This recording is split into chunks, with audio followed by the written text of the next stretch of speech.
ओम शांति 4/3/2023। आज की मुरली चिंतन।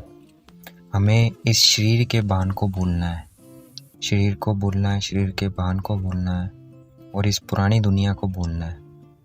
हमें बाप को याद करना है, अपने को आत्मा समझ बाप को याद करना है। इसको क्या कहते हैं? रूहानी यात्रा कहते हैं।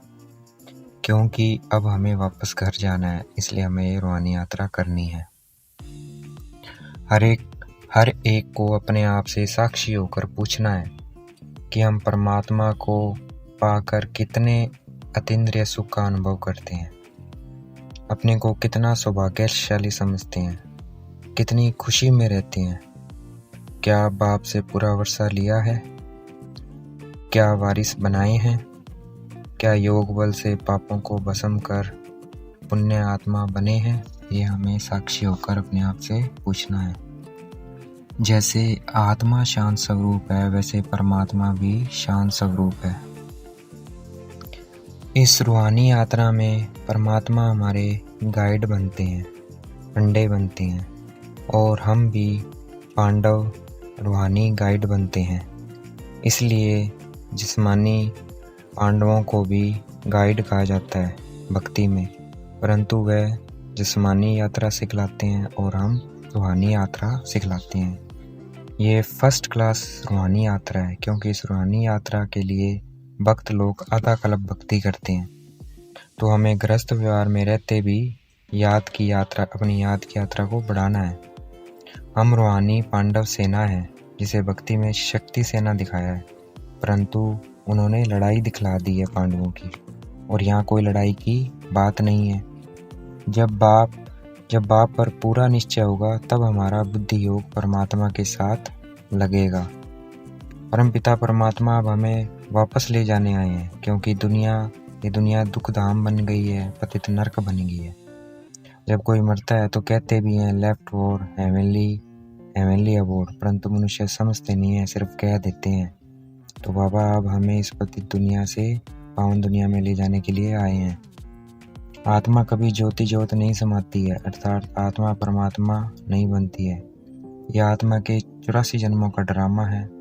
आत्मा इमोर्टल है, मतलब उसका कभी विनाश नहीं होता। परमात्मा में भी पार्ट भरा हुआ है, वह इस ड्रामा के क्रिएटर डायरेक्टर हैं। हम आत्माओं का जास्ती पार्ट है, अर्थात सबसे ज़्यादा पार्ट किसका है? हम आत्माओं का, क्योंकि हम देवी देवता बनते हैं और हमारा आदि से अंत तक पार्ट है। सतयुग त्रेता में परमात्मा का पार्ट नहीं है। जो ज्ञान सागर से ज्ञान दान कर भक्तों का उद्धार करते हैं, उनकी फिर रुद्रमाला बनती है। जैसे 5000 साल पहले हमें अपने पिता परमात्मा ने राजयोग सिखलाया था, वैसे हूबहू अब फिर हमें परमात्मा राजयोग सिखला रहे हैं। निराकार परमात्मा आत्माओं से बात करते हैं, और आत्माओं से बात करने के लिए वह ब्रह्मा के ऑर्गन्स का आधार लेते हैं, क्योंकि परमात्मा का खुद का शरीर नहीं है, तो वह आधार लेते हैं। और हम निराकार परमात्मा से बात करने के लिए अपने शरीर के ऑर्गन्स का आधार लेते हैं।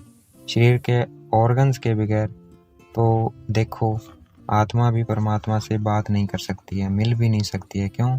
जब तक शरीर है तभी हम उससे बात कर सकते हैं, अगर शरीर नहीं है तो हम परमात्मा से बात नहीं कर सकते, ना ही मिल सकते हैं।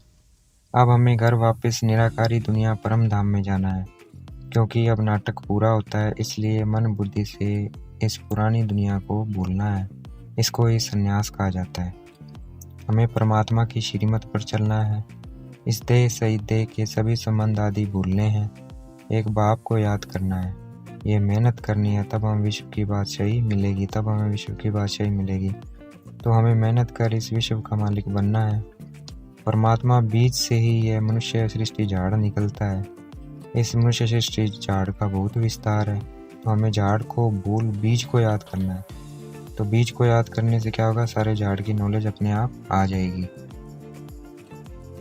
अभी जो परमात्मा हमें राजयोग सिखला रहे हैं, उसे भक्ति में गीता कहते हैं, जिसे व्यास ने लिखा। इसलिए गीता में भगवान वाच है, परंतु उसमें शिव बाबा की जगह श्री कृष्ण का नाम डाल दिया, इसलिए उस गीता को क्या कर दिया? खंडित कर दिया। सतयुग में जो लक्ष्मी नारायण के महल थे, अब वह फिर दोबारा बनेंगे। और वही आत्मा फिर लक्ष्मी नारायण बनेगी। जैसे बैरिस्टर पढ़ाता है तो वह क्या बनाएगा? बैरिस्टर बनाएगा। वैसे ही हमें गॉड पढ़ा रहे हैं तो वो क्या बनाएंगे? गॉड गॉडेज बनाएंगे। इसलिए भक्ति में उनको क्या कहते हैं? भगवती भगवान कहते हैं, परंतु है तो वह क्या है? देवी देवता हैं। हमें सब दर्शन चक्र बुद्धि में फिराते रहना है, ग्रस्त व्यवहार में रहते पवित्र रहना है। पवित्र रहने से ही हम पवित्र दुनिया के मालिक बनेंगे। सिख लोग परमात्मा की महिमा में कहते हैं, मनुष्य से देवता किए करत न लागी वार, अर्थात परमात्मा आकर मनुष्य को ऐसे कर्म सिखलाते हैं कि वो मनुष्य से देवता बन जाते हैं। सतयुग में राजा रानी तथा प्रजा सभी की ड्रेस इन लक्ष्मी नारायण जैसी होती है। पीताम्बर सतयुगी सूर्यवंशी ड्रेस है पीताम्बर, इसीलिए श्री कृष्ण को क्या कहते हैं? पीताम्बरधारी कहते हैं। जब हम निरंतर शिव बाबा को याद करेंगे तब हम संपूर्ण निर्विकारी बनेंगे। उसी योग बल से पाप कटेंगे और हम पुण्य आत्मा बन जाएंगे। तब हम तन मन धन से सरेंडर होते हैं, तब हम पुण्य करते हैं। फिर परमात्मा की याद से आत्मा पवित्र बन जाती है। परमात्मा पिता को याद करना है और उनसे जो स्वर्ग का वर्षा मिलता है उसे याद करना है। माया के इसमें बाबा को याद करेंगे तो माया के तूफान बहुत आएंगे, हमें हैरान परेशान भी करेंगे, परंतु इसमें हमें कमज़ोर नहीं बनना है। निरंतर याद करेंगे तो माया के तूफान खत्म हो जाएंगे, बंद हो जाएंगे। आज की मुरली का वरदान, सदा भरपूरता की अनुभूति द्वारा टेढ़े रास्ते को सीधा बनाने वाले शक्ति अवतार भव।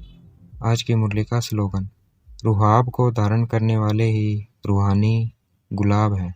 अच्छा, ओम शांति। शुक्रिया मीठे बाबा, शुक्रिया।